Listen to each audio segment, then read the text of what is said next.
I'm Bob Coleman, and we're talking Main Street and the small business lenders who help it grow. Thank you to this week's sponsor, Business Finance Center.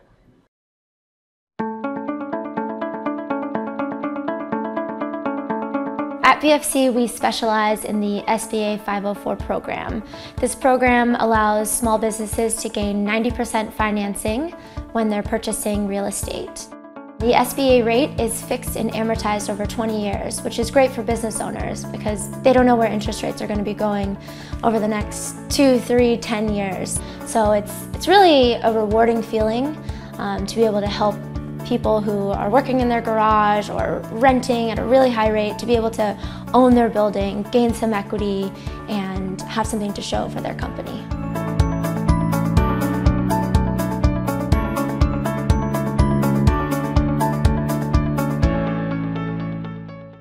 Last week, there was a cool event in Denver about USDA lending programs. Bette, the new RBS administrator, talked to us.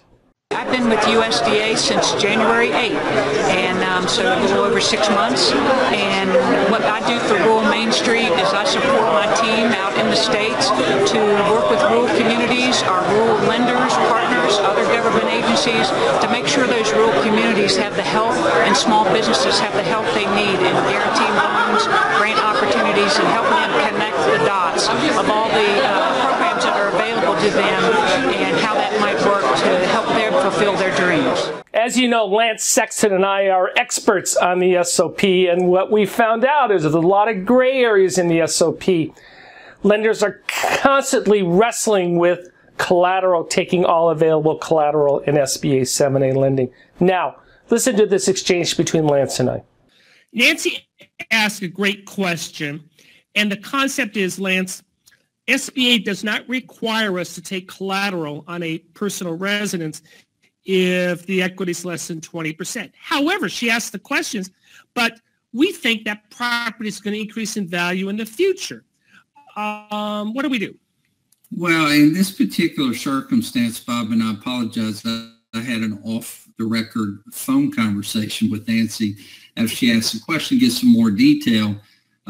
This was a borrower that was looking at a potential SBA loan, and the property mentioned was a second project that was not related to the SBA in another entity that the individual owned that was under construction.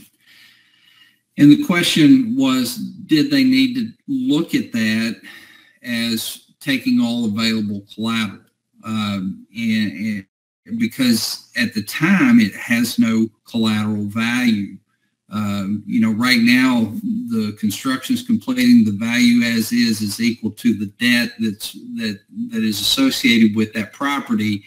But the problem is, once it's complete, there would be so-called paper equity in the project. My suggestion to Nancy in this circumstance, to shore this up, it's simpler just to take a guarantee from that entity on the SBA loan instead of trying to take a mortgage position on a construction project. So I just suggested in this circumstance, don't try to secure it with a second on that project that's under construction. Just ask for a guarantee from the entity that owns the project. And if there is perceived value, that guarantee ought to help in the process of liquidation. The other thing is, if you take that guarantee, you're going to be meeting SBA's all available collateral rule. The EB5 program is a great program for bringing capital to Main Street. Listen to this exchange that Bruce Thompson and I had about the problems today with that program. I'm talking with Bruce Thompson, President, American Lending Center, former SBA Regional Administrator. Bruce, welcome. Thank you, Bob. It's good to be with you today.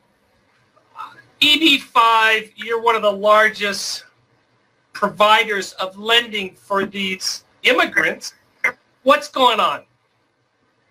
Well, what's happening right now is that especially from China, the line to get into America through EB5, meaning you put $500,000 down on a business that can prove up the jobs, meaning that they actually increase jobs, After 5 years, you get your green card. Well, that line now has gone to where it's almost 20 years before they get their green card. So in essence, they shut the program down. So all those billions of dollars that was coming into America, free taxpayer money. In other words, there's no taxpayer dollars involved at all, Bob. That's all been shut off. It's dried up to basically nothing. So that's why the lawsuit is that we feel that it shouldn't be counted as one person per green card, but a family per green card, meaning that if you got 3 people in the family, all 3 get a green card. Right now, there's 10,000 quota, and that's per individual. So if you got 3 in your family, then that's 3 off the 10,000. That's what's happened in the industry, and why this is important to the banks and the lending environment, the lending companies, is because if you're using EB5 as your part of your capital stack, it won't be there anymore. So you're going to have to go out, and if you're a developer, find more expensive money. If you're a bank, you're going to have to take on more risk. So those are the consequences of what's happening. Well, that's too bad. Is this a change of how the government is administrating this program, or has it always been one green card? It's always been that way, but we understand going back, this program began in the early 90s, is that they had contemplated making it one per family. In other words, a family would count as one spot. But because they needed to beef up the numbers, because there wasn't that many people involved in the very beginning, they did a one per person. So that on their records, they show a very successful program. Well, now we are, all these years later, it's come grinding to a stop in a very, very very good program for the entire country. Yeah, well, that's too bad. Well, I wish you best of luck in that, and Bruce, keep us surprised, and good luck with this. Well, thanks, Bob. Bye. Thank you, Bruce. Bye. Continuing our interviews with American West attendees, Adam Bergen, SBA Protector, and I had a nice conversation. I've told you before, I have a cool gig. I get to talk to a lot of people. I've been around for a long time. Adam is new to the business, about 4 years. Adam Bergen, SBA Protection. What do you do? So we have a life insurance company, or an insurance company, that specializes in working with borrowers to help get them the insurance they need to close their loans in an expedited manner.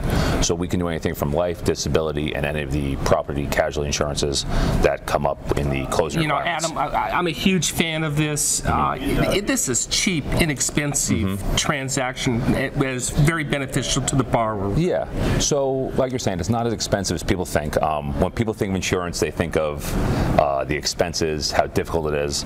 But we streamline the process, try to take one thing off their plate. As everyone knows, in the loan closing process, there is a large checklist, and we're just trying to, I guess, take one headache away to make people's life a little easier. You bring it up, the logistics. Yeah. How quickly can you get these transactions finalized? Usually we can get it done in 7 to 10 days. Get everything back to the bank that they need. In some cases, we have a few products where we can get approvals in as little as 30 minutes. Wow. So, like we said, we just try to make it a streamlined process, try to make it as simple as we can for the borrower, as we know there is a lot on their plate, and it's a big undertaking when they get these loans. And why did you choose SBA lending as your niche? We just figured there was it's a good environment, a lot of need out there for insurance. In the insurance business, it's not an exciting business.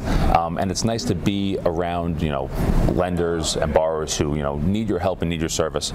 So we just felt it was a great fit, and we've really, enjoyed it. Footprint? We're nationwide. Okay. So, we can do insurance anywhere from Maine to Hawaii, and we have. Nice. So if someone needs insurance, we can help them out. Adam, thank you very much. Thank you. I really appreciate it. I love running clips about small business success stories. Azarian Gymnastics, a BFC customer. This is wonderful.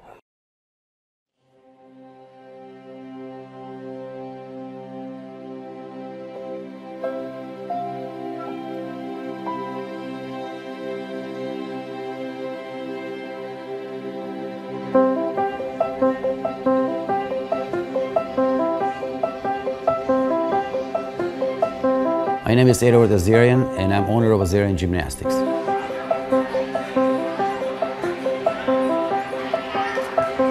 I'm from former Soviet Union, and I was national team member, and I competed in Olympic Games in 1980, and I competed on World Championship, and I'm both world champion and Olympic gold medalist.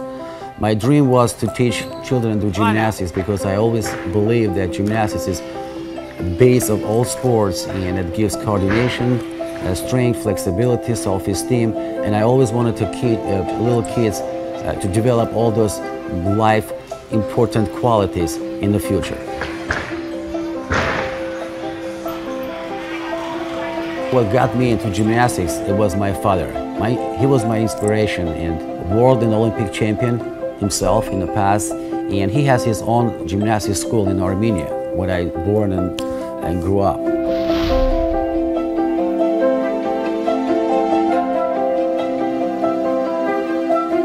The reason I wanted to purchase building to secure permanent home for more than 1,000 kids that are involved in gymnastics right now at Azarian Gymnastics.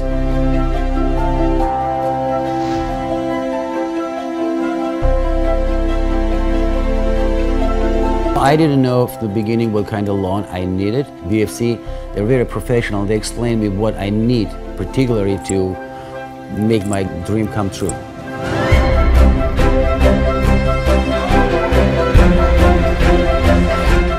Purchase of building helped me to get my concentration more on the business rather than thinking about, okay, so I have 10 years, 5 years left in the lease, and I'm somebody going to tell me you have to leave this building.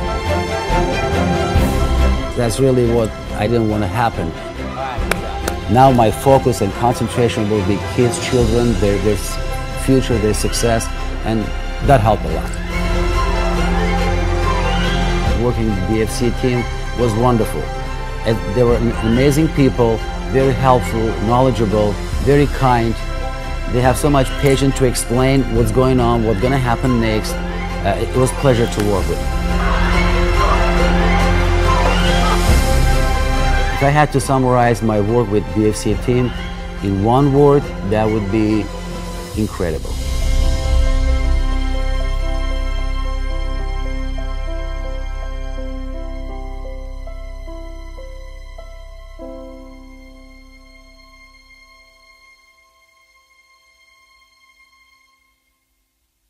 If you enjoyed this episode, be sure to like and subscribe to our YouTube channel. Thank you for joining us today for the Coleman Report Update and supporting America's Main Street, one entrepreneur at a time.